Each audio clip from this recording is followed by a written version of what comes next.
Thank you, Richard, and good afternoon, everyone. Lovely to be here again on the sunny day, even though we're indoors. It does make life that little bit better, doesn't it? Lovely to see some old not in age, but old friends on the list. Some attendees that are regular here, and some new people too. So welcome to those. Those who have heard me before. Let me just move this on, mouse around. Whoop. There we go. My name is Joanne Bowes. I am an HR professional and have an HR consultancy called Red Elephant HR, but I also provide management leadership training as part of the Business Springboard, which I run with an associate, and one of our main focus at the Business Springboard is we're not just trainers, we're actually practitioners as well. So all of our trainers is real life. We actually engage in this stuff on a daily basis, which obviously and hopefully is very well received by our client base that we do that. The disclaimer and copyright, obviously, any advice that I give throughout this webinar isn't designed for a specific issue that you have.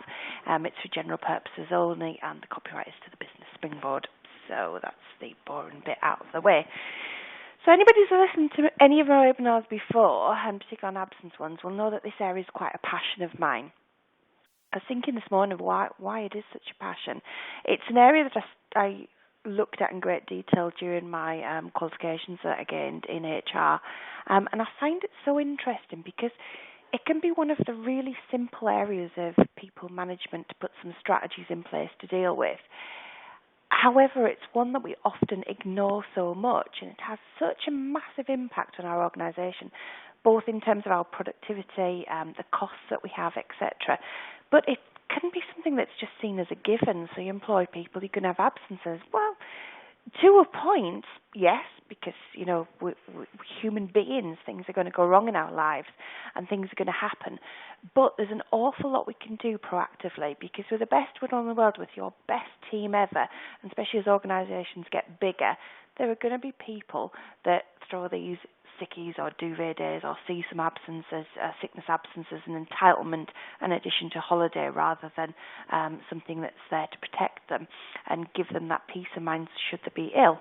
We also have very different levels of illness and tolerations between people as individuals.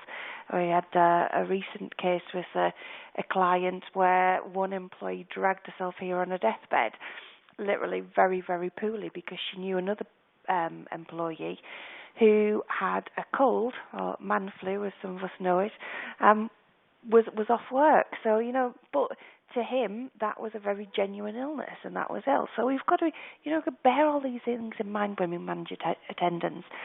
So I spoke to Richard about putting together a bit of a programme, because I can never cram all of this into half an hour. So we're doing 3 sessions on attendance management.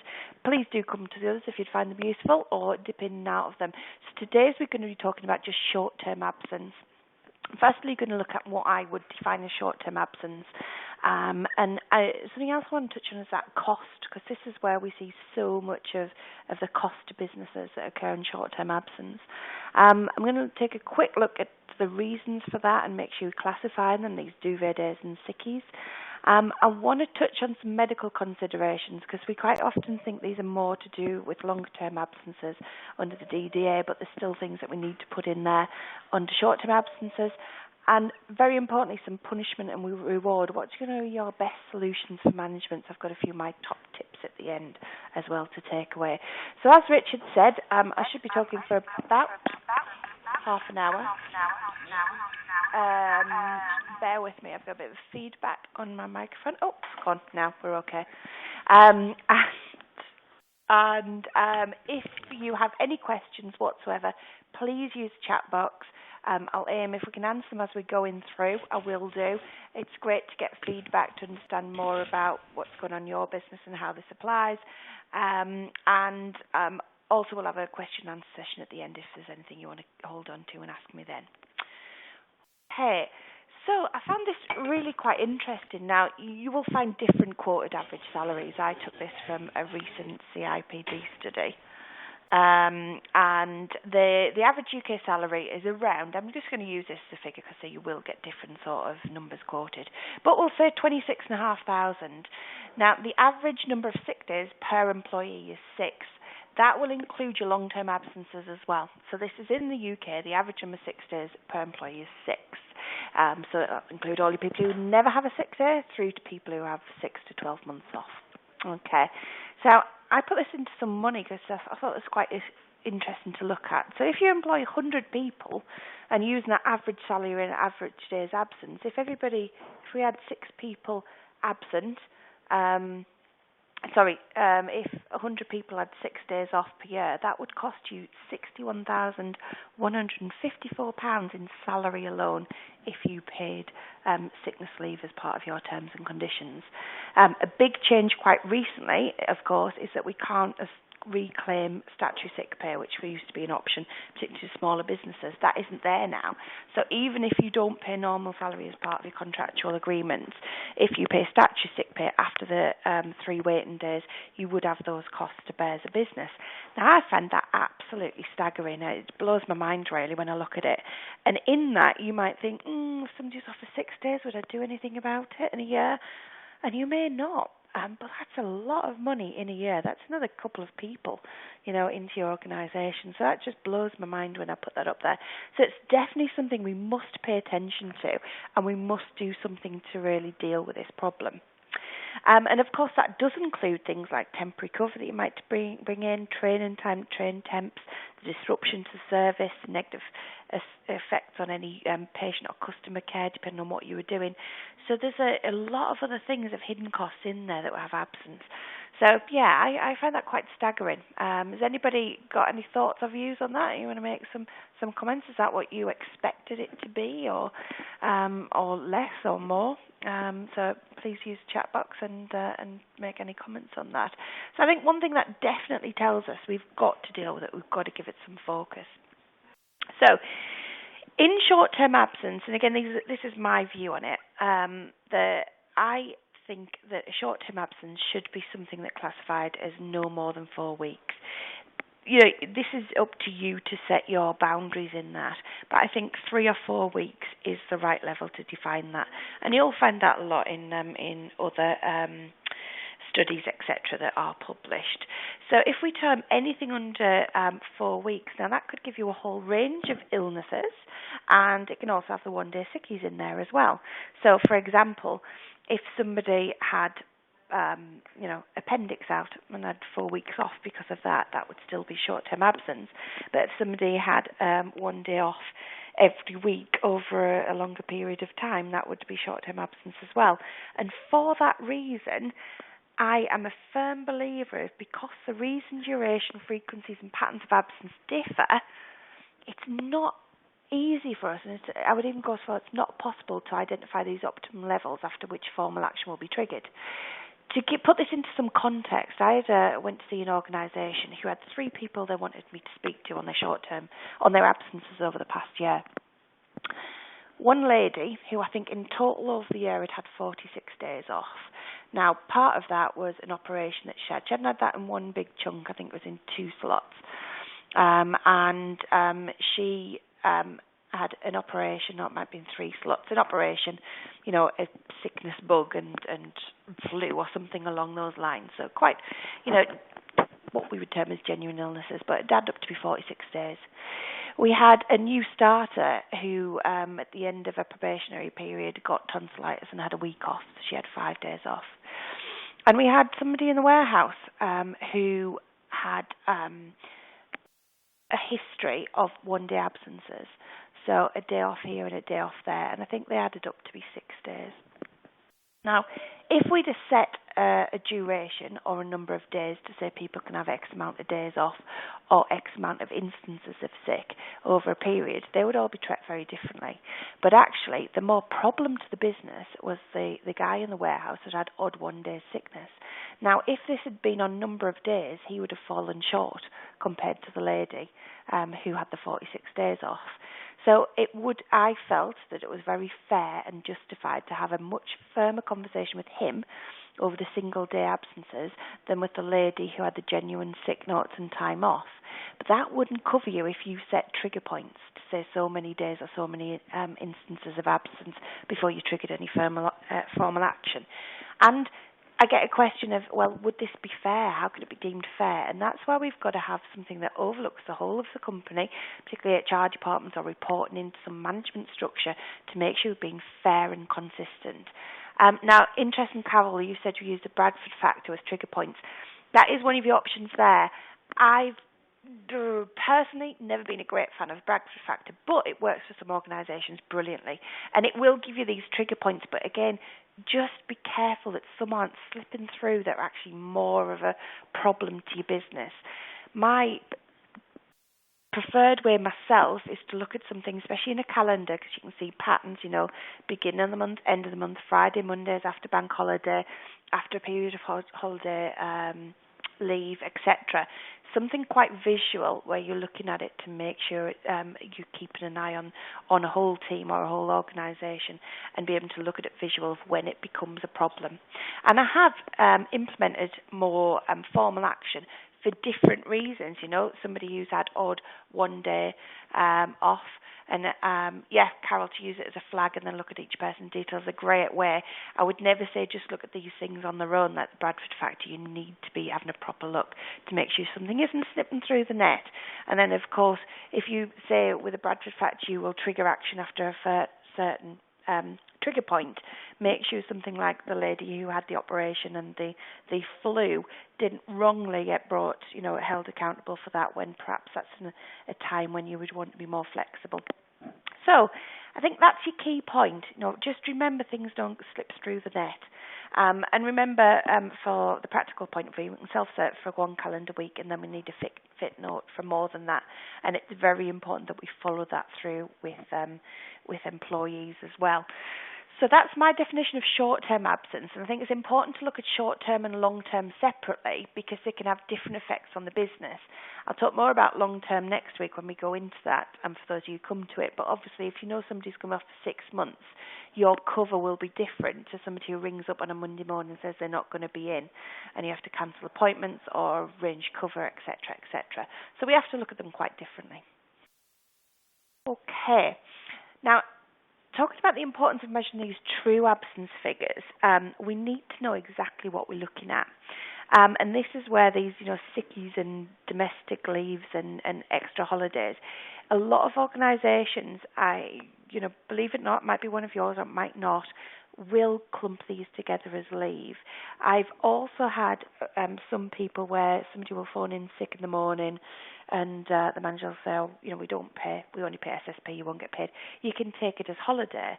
And then this happens quite regularly. And then a couple of months down the line, I get a phone call and say this person's has loads of sickness. And I look and say, there's no sickness on the absence records. There's only approved holiday. So we can't take any correct action with it. I'm just reading a question there from Denise. In general, we pay SSP and it's discretionary whether full pay is paid. Our managers tend not to record sickness absence if they're paid in full. Clearly, it's something I'm addressing, but in terms of AWDL, it is really difficult for us to get. I think we've got to be quite careful there to record what is what. And as I say in that example, you can't go back and start formal proceedings when somebody's going to sit there and say, well, hang on, I've just had approved holiday. It isn't absence, it isn't a problem. So I'd make sure things are classified. If you choose to pay, that's entirely up to you. Obviously, we'll have our contractual agreements. Just be careful if you have the discretionary that it's implemented fairly and consistently, because you wouldn't want any discrimination claims coming into there. So we've got to be quite careful about how it's recorded. And the other thing is about entitlements as well, and people do sit under when I come back to what the trigger points are. If you say somebody can have 5 days absence before they get a formal meeting, you can guarantee a lot of your workforce will sit at 4. I heard of somebody when I was doing a training session on absence that said their neighbour had come and said, for this year I have me 20 days holiday and then I have me 4 weeks sick pay to take as well.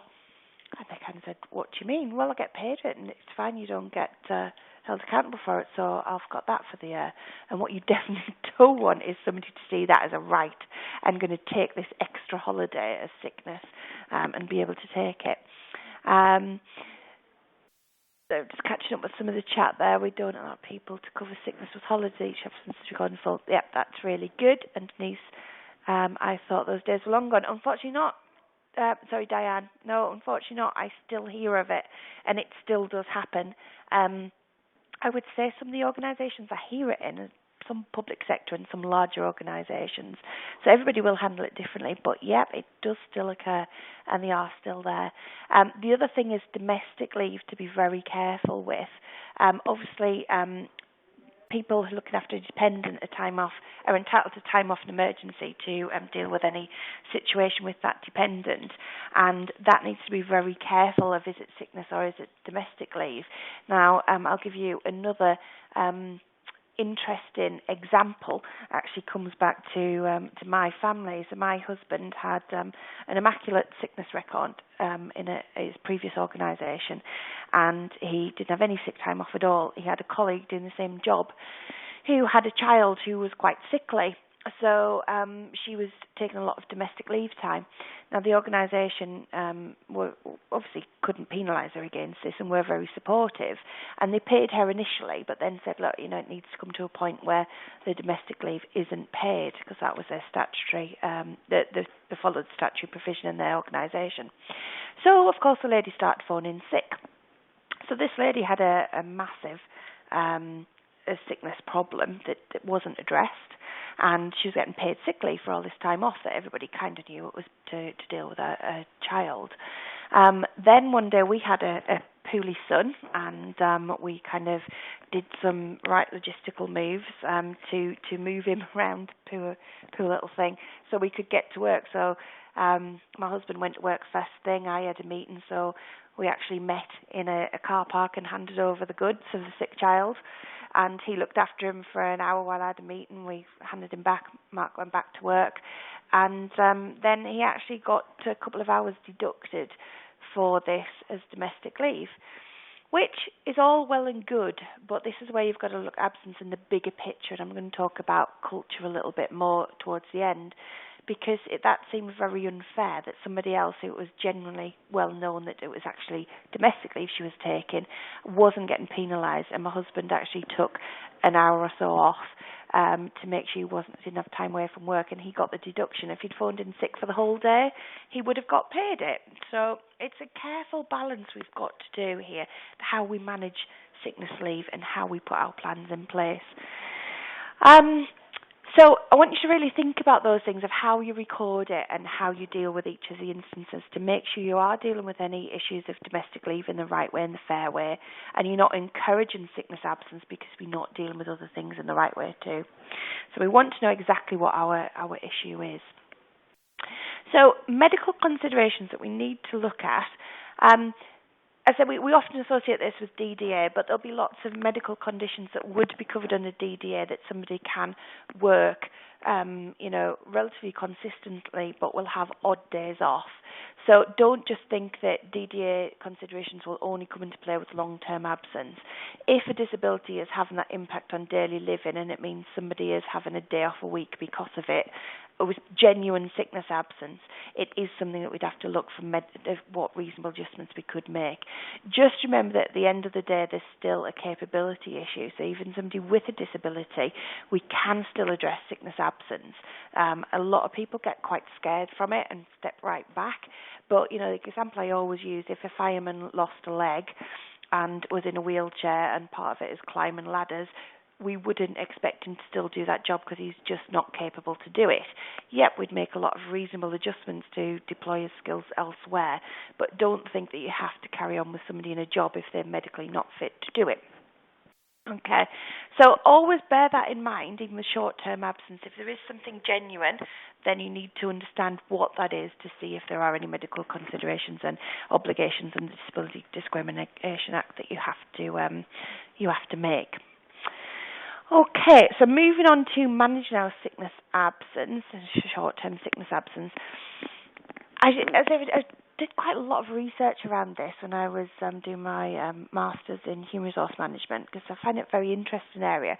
And you will see from any published studies and research that's out there, there's two schools of thought, really. Do we reward or do we punish?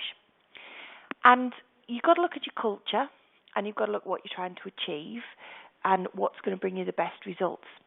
So to give you examples, some punishment, maybe you don't pay for sick leave and you take that away. You go a discipline route. People lose the right, if they're on any discipline route, to bonuses, etc. You can look at those things. And reward, you can look at, well, some organisations pay for full attendance. Now, personally, I have a bit of a problem with that because we pay a salary for that anyway, don't we? So why should we pay extra for people being here? So you've got to think about why you would do things and how you actually want to address a sickness problem. And my way actually isn't in reward or punishment. So it wouldn't necessarily be towards the employee to have these things. Mine would be to have a very fair structure, and actually it's more in the management style of it.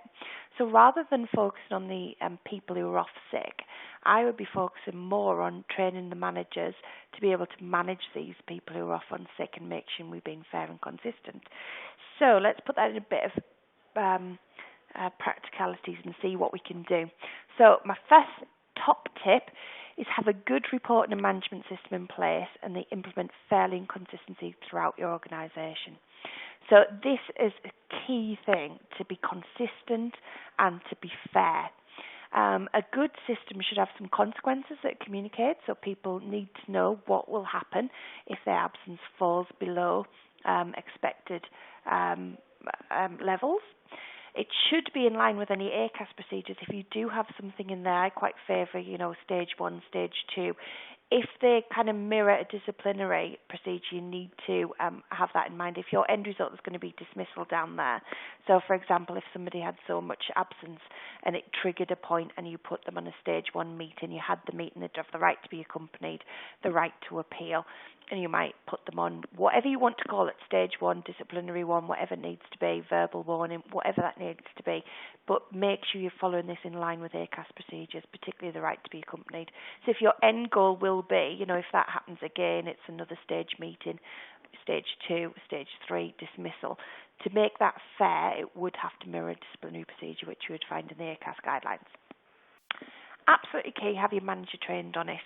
And the biggest thing I want you to take away is this is what we need: good management style in there, good processes and competent managers to do the job. Remember, we've got £61,000 in the pot if we get it wrong. So we can use this to make sure we train our managers to do it right. And make sure that people are accountable for it.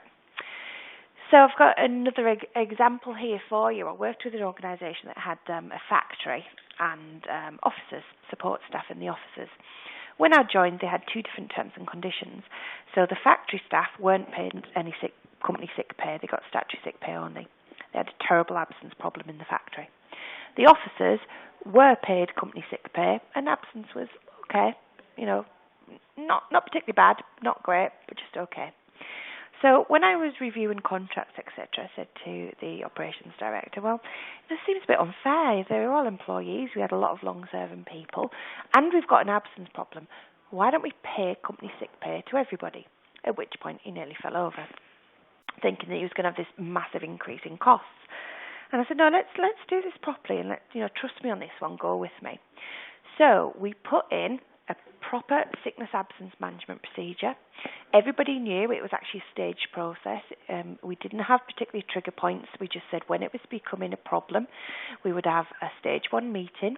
If the people were put on stage 1s, and if that absence continued to be unacceptable or fell further below standards, they have a stage 2. If it didn't, it would lapse. After stage 2, they would have another meeting, and it would ultimately result in dismissal. So we communicate this very carefully. We got them together. We told them as well that we valued the staff and we were going to pay sick pay, and we changed terms and conditions. Put this in place. So within doing that, I think in the first couple of months, I had 2 stage 1 meetings. So probably say the first 6 months. I had 2 stage 1 meetings. After that, I didn't do nobody else. I worked with that organisation for about 5 years, and I didn't do any more stage 1 meetings in that time. And the absence rates massively improved, even though they were paying it. My reasons for that is that staff felt valued, they felt they were treated fairly, and they knew that there was consequences, and they felt accountable for their own actions. And that's a brilliant example of where something that might initially look like we're going to spend more money can give us great results in that. And it all came down to the procedure and the communication, and to be absolutely consistent. And if I am honest, the first 2 stage 1s were a bit slaughtering a couple of lambs and making it clear that we were going to see this through. If it was a problem, we were going to deal with it. And you get more respect from people as well. One thing I will say about absence is bad attendance breeds bad attendance. And if you don't deal with it, you will guarantee you'll get more. My second top tip would be return to work interviews after every absence, even if a half day. People need to be there accountable for it. So they need to know that that they're going to be missed, that there'll be an issue if they're not there, that they're going to get feedback, that they're going to have to sit in front of their manager and explain why they've been off. So absolutely important. Now, if you are all in one building, very easy to do this face to face, and immediately, I would say, as well, as near to the absence as you can. So if it's the next day or when they come back, brilliant. If there's some operational issue why you can't, let's try and work around that. If staff are remote, if you can do a Skype call, they're great. We have all sorts of technology around us now to do that. At the very least, a telephone call needs to happen. So they will make the individual more accountable. It'll also tie into your recording procedures, because you'll have a written document there that records the reasons for absence, and they will have the full opportunity to explain that to you. And you can explain to them the impact of their absence and anything as well they need to know while there are any changes to the organisation, a catch-up on the day before, whatever that may be. That would be my second top tip. Thirdly, really big ones, and I'd be very interested on the chat to understand if people do this at the moment, or, I should have run a poll on here actually if I thought ahead to see who would accept a text as notification of sickness absence.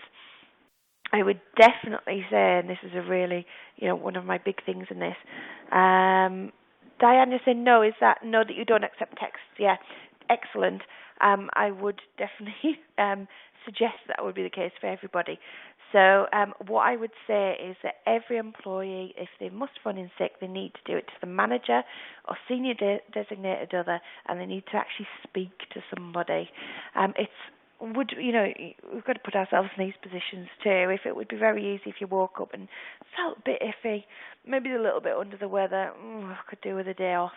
If you've got to actually ring and speak to somebody, it's far easier to have that day off rather than if you've got to ring and speak to somebody. So what we're trying to do is deal with these non-genuine absences in this case, but also if somebody is genuinely ill, you need to know what they are genuinely ill with. And like with our return to work interviews, when I mentioned the medical considerations for the Disability Discrimination Act, this is your opportunity to find these facts. It's no longer a justification in tribunal proceedings to say I didn't know about that disability. If somebody had consistent absence and there was something in there and we didn't ask the question, we didn't look deeper, then that would be very much frowned upon. Carol, I'm just reading your response. We don't accept texts. If a message is left, it's understood that we will call back during the day. Yeah, excellent. So good to see that a lot of Europeans are already be doing that, but that would be, it can slip through and habits may form, and sometimes team habits that you're not fully aware of throughout the organisation. So just reinforce to managers that should be what they're communicating to their staff. And this is a top tip number 4, which is a very important one. I went to do a contract with a food manufacturing company who, food manufacturing really, tough working environment, a high turnover of staff, but also a lot of sickness absence. And they tried all sorts. They tried the reward to pay. They'd got the unions involved because they're very heavily unionised. They tried punishment. They tried reward. I went in and I spoke to, did some interviews with a lot of people. And one thing that came through is that, if you were off, you weren't missed. They weren't working in teams. They rotated so much. People didn't know where they were going to be. So it's something, and that's why I like absence, because when you find out more about it, you can do quite simple things that give you really dramatic results. So we put people in production teams and just reorganised the work shift slightly differently. So they would be missed if they weren't there. They start to feel part of that team and know they'd let down their work colleagues. They also knew that they'd be supported if they came in and were feeling a little bit under the weather. That the team environment say, we'll look after you, we could make things a bit easier. And if they were genuinely ill, they knew that by doing that they would get the respect to people, because people would understand, well, if they're off, they must be ill. For the individuals to really care that that team worked well, and this made the biggest impact on that production environment than the reward or the punishment that they previously had in place. So that was a really good outcome, and something that we can quite overlook, really.